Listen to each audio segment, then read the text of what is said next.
Hey, what's up, everybody? It's Jersey, and today I'm going to be doing chicken apple sausage bites from Better Homes and Gardens Tasty Chicken Dinners book.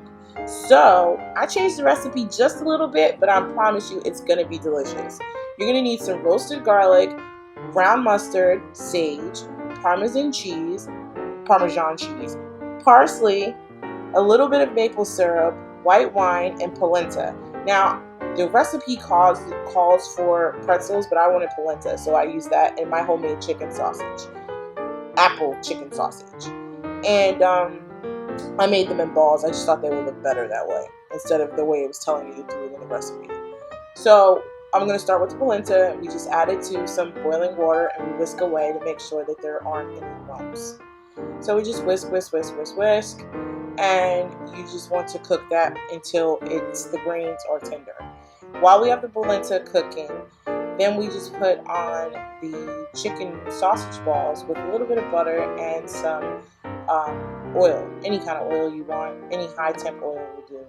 And we just want to brown them before we put them in a hot 400-degree oven to cook all the way through. So now we have them brown, and we're just going to put them in the oven so they can cook at least halfway through. And while we have them in the oven, we're going to work on our glaze. The glaze has sage, a little bit of mustard.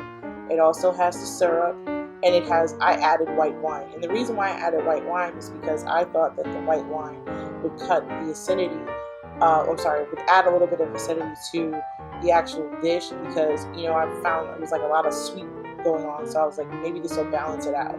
So I added the white wine, and I was happy and pleasantly surprised. It really did. So after you had your balls in for a while, then you take the glaze and you put it on, and you just want to make sure all the sausages get coated. And then once they get coated, you're going to put it back in the oven so it can continue to cook through. And you don't want to eat chicken unless the temp inside is at least 165 degrees Fahrenheit inside of the meat. Then you plate up. So this is what I came up with. Basically, I garnished with a little bit of parsley and some more Parmesan cheese. And I laid my sausage bites on a bed of polenta. It was so delicious. The salty and the sweet combination was just out of this world. Me and Jay enjoyed breakfast so much this morning. And at first, when I made these homemade chicken sausage balls with the apple in it, I was like, oh, I'm just going to make 6 and we're going to be okay.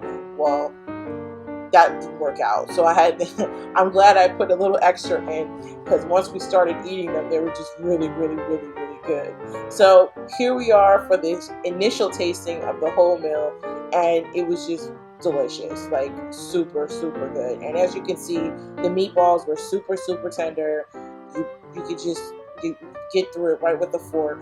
Everything was creamy. It was just a fabulous, fabulous breakfast. So if you want to try this, it's a very easy breakfast. It gets done really, really quick, less than a half hour.